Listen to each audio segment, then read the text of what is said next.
her is her fellow Australian. As you know, Mitcham, a Beijing gold medalist, highest scores ever in the platform diving. In Olympic history. Let's say that. Don't forget it.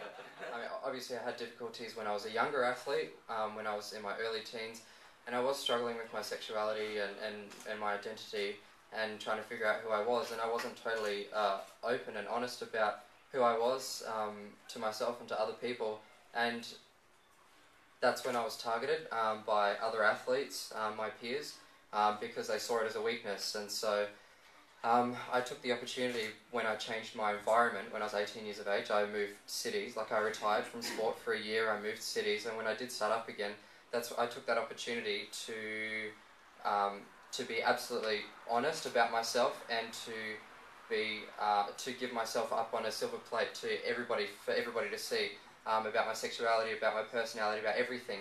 And because I was so open and honest, not just to the people around me, but to the media in Australia coming out before the Olympic Games, no media, nobody had any target, any weakness in my personality and my character, so they couldn't see my sexuality as being a weakness, so I couldn't be targeted in that. And having done that, I've received no negative media about my sexuality or about anything, because I have been so open and honest about my sexuality.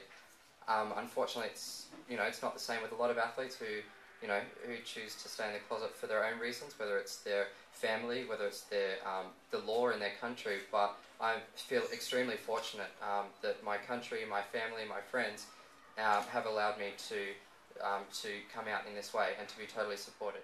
I'm very well. There's a lot of sports that have this macho mentality, and a lot of gay and lesbian people might not feel comfortable in that kind of environment. They might get victimized, they might get picked on or whatever, so they actually don't participate in school sports like football and stuff like that. I think the Gay Games is a great way for people to actually participate in sport where they might not normally have felt comfortable enough, and hopefully this can be a platform, once they feel comfortable enough competing in an environment where they are comfortable, to then start participating in mainstream sports, and then you might start seeing more openly gay and lesbian people participating in the Olympics. It's very funny. The national coach, the national diving coach of Australia, who's Chinese, my coach said to him once, "Oh, I think those two journalists from China might be gay," and the national coach, who's Chinese, said, "No, not possible." And my coach said, "Oh, how do you know?" And he said, "Because there are no gays in China." I'm really curious to see the sports that are normally you see as male and female partners, like dancing and figure skating and stuff like that. I really want to see 2 male partners and 2 female partners together, just to see the interaction, and I reckon 2 males dancing together would be...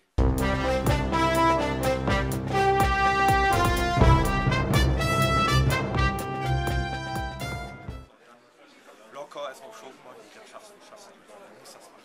Zum einen habe ich das gemacht. Ich dann runter, hoch,